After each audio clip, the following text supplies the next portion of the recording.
Welcome to our series on the Westminster Confession of Faith. We are glad that you are here. In the last lesson, chapter 29, section 8, we ended the chapter on the Lord's Supper with a sober duty. The Church is to guard the holy table, withholding it from the ignorant and ungodly while they remain such. But that raised a question: by what right and through whom does the Church guard the table, restore the wandering, and exercise discipline at all? Chapter 30, on Church Censures, answers that question, and it begins at the only place it can begin, with the Lord Jesus himself. Section 1 lays the foundation for everything that follows. It teaches that Christ, as King and head of his Church, has appointed a government in his Church, placed it in the hands of Church officers, and made it distinct from the civil magistrate. Section 8 closed by saying the unworthy cannot be admitted to the Lord's table while they remain such. That little phrase, or be admitted thereunto, turned from the conscience of the receiver to the duty of the Church. But duty assumes authority. A Church that fences the table, calls sinners to repentance, and even excludes the obstinate, is exercising real authority over people standing in the community of God's people. Where does such authority come from? Not, in the end, from the cleverness of leaders, nor ultimately from the vote of a majority, nor from the power of the state. Westminster answers that the Church has a government because her King himself appointed one for her. So before we ever speak of admonition, suspension, or excommunication, we must see whose government this is. It is Christ's. This section is the ground on which the whole chapter stands. Let us now read the text of Westminster Confession, chapter 30, section 1.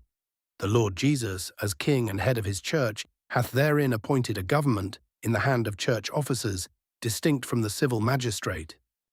The confession begins with the Lord Jesus, and so must we. The Church is not a merely human club that we organize and run as we please. It is Christ's own body, which he obtained with his own blood. Two titles tell us how he relates to her. He is her King, for as he said after his resurrection, all authority in heaven and on earth has been given to me. The prophet Isaiah had promised that the government shall be upon his shoulder, and now the risen Christ reigns over all.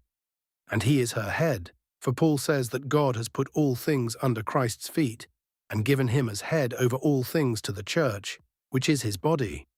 As King he commands her, as head he gives her life and holds her to himself. The government of the Church, then, does not rest first on elders, or assemblies, or traditions. It rests on the shoulders of the risen Christ, and every other authority in the Church is borrowed from his. Notice the next words. Christ hath therein appointed a government. He did not save a people and then leave them to invent their own way of ordering his Church. He appointed a government for her. Paul tells the Corinthians that God has appointed in the Church first apostles, second prophets, third teachers. And he tells the Ephesians that the ascended Christ gave the apostles, the prophets, the evangelists, the shepherds and teachers, to equip the saints for the work of ministry. Some of those offices, the apostles and prophets, were extraordinary and foundational to the Church, and have passed away. Others, such as pastors, teachers, and elders, continue to this day. Either way, the point is the same. The offices and order of the Church are gifts of the reigning King, not human inventions to be added or discarded at will. This is why Reformed churches confess that church government is by the appointment of Christ. We are not free to govern his Church however seems best to us. We are stewards of an order he himself established for the good of his people. Where did Christ place this government? The confession says, in the hand of Church officers. The King rules his Church, and in the government of his Church he rules through appointed servants. Paul speaks of the elders who rule well, who are to be counted worthy of double honor, especially those who labor in preaching and teaching. He charged the Ephesian elders to pay careful attention to yourselves and to all the flock, in which the Holy Spirit has made you overseers, to care for the Church of God. And the letter to the Hebrews speaks of leaders who are keeping watch over your souls. These officers, especially the elders who rule, are not a higher class of Christians who lord it over the rest. They are under-shepherds, appointed under the chief shepherd to feed and oversee his flock. The authority they exercise is never their own. It is Christ's authority, entrusted to them, to be used only as he directs in his word. This is the place to guard a precious truth we learned just before this chapter. In chapter 20, the confession taught that God alone is Lord of the conscience. So the authority Christ gives his officers can never become a lordship over the conscience. Its authority is, as Presbyterians have long put it, only ministerial and declarative. Officers do not make new laws to bind the soul, they declare and apply the law Christ has already given in his word. Peter, himself an apostle, told the elders to shepherd the flock of God, exercising oversight, not domineering over those in your charge, but being examples to the flock. And Paul said of his own ministry, "Not that we lord it over your faith, but we work with you for your joy." Church power, then, is a servant's authority. When officers faithfully declare and apply the word of Christ, that word binds the conscience. When they go beyond his word, they bind no one. That is what guards church government against tyranny and exposes it wherever officers go beyond his word. The confession adds one more vital word: this government is distinct from the civil magistrate. Christ has appointed the church her own government, distinct from the power of the state. Scripture teaches that the civil magistrate too is ordained by God, but that is the burden of a later chapter. Here the point is simply that the church's government is not the state's, and the state's is not the church's. Standing before Pilate, Jesus said, "My kingdom is not of this world.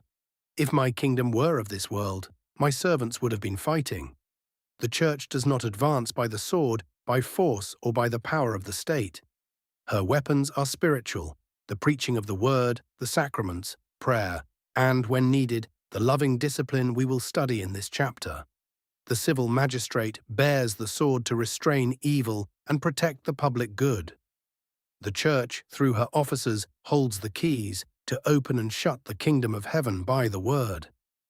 The most severe thing the church can do is to exclude an unrepentant member from her fellowship and her table. She cannot fine, imprison, or compel by force. To confuse these two governments, handing the church the civil sword, or placing the church's spiritual rule under the magistrate, or the state under the church's courts, harms them both. As this section says, Christ has kept them distinct. Why does Christ govern his church in this way? Not for the sake of institutional prestige or control, but for the good of souls. The letter to the Hebrews tells us that leaders keep watch over your souls, as those who will have to give an account, and it urges believers to let them do this with joy and not with groaning, for that would be of no advantage to you. The government Christ appointed is shepherding care given a form. It exists so that the flock is fed, the straying are sought, the table is guarded, and the honor of Christ is protected among his people. This is exactly why the chapter moves next to church censures. Because Christ loves his church, he has given her not only a gospel to preach, but an order by which that gospel is guarded and her members are watched over, and, when they wander, lovingly called home. How then should we receive this truth? For most of us, the answer is glad and humble submission to lawful, word-bound shepherding. To submit to faithful elders who teach and apply the word of Christ is not to bow to mere men, and it is never a call to follow manipulation or commands that go beyond Scripture. It is to honor the King who appointed them, the one who made his officers overseers to care for the church of God, which he obtained with his own blood. We do not submit because officers are perfect, but because the government is Christ's. At the same time, this very truth steadies us. Because their authority is ministerial, our final allegiance is always to Christ and his word, never to a human voice apart from it. And for those who hold office, the lesson is sobering and freeing at once. The church is not yours, it is his. You serve at his pleasure, under his word, for the good of his people. With this foundation laid, the next section will show us the keys of the kingdom of heaven that Christ has committed to these officers. As we discuss this section, let us keep Christ at the center. First, Westminster says the Lord Jesus, as King and Head, has appointed a government in his church. How does remembering that the church's authority ultimately belongs to Christ, exercised through his appointed officers rather than as their own or the majority's independent power, change the way we think about church government? Second, The authority Christ gives his officers is ministerial and declarative, never a lordship over the conscience. How does that protect us both from despising church authority and from fearing it as tyranny? And third, the confession says this government is distinct from the civil magistrate. Why does it matter that the church works by the keys and the word rather than by the sword? And how should that shape what we expect the church to be and to do? Let us gather up the lesson. Westminster Confession 30, Section 1 teaches that the Lord Jesus, as King and head of his church, has appointed a government in his church, placed it in the hands of church officers, and made it distinct from the civil magistrate. The church has a government because her king gave her one. That government is administered by officers who are Christ's under-shepherds, not lords of the conscience. Their authority is ministerial and declarative, bounded always by his word, and it is spiritual, working by the keys rather than the sword, distinct from the power of the state.